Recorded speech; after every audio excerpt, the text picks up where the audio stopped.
Ayan, magandang gabi mga ka-G. Parang gusto kong mag-fast talk. Kasi hindi ako pinapansin isang bata dyan nagsiselfone.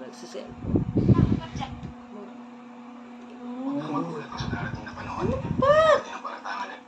Ay! Fast talk pa. Fast talk. Ay, wag na. Bakit? Bakit nga? Ano gagawin natin? Fast talk. Paano nga? Pero walang pikunan. Walang mahol. Hindi ko kaya, be. Wag na, be. Ang ganda-ganda ng pinagsamahan natin kanina. Baka masira lang ngayong gabi. Wag na natin ituloy yung pinag-iisip mo. Scam ka. Ayaw pumayag mag-fast talk, guys. Dahil maoy siya.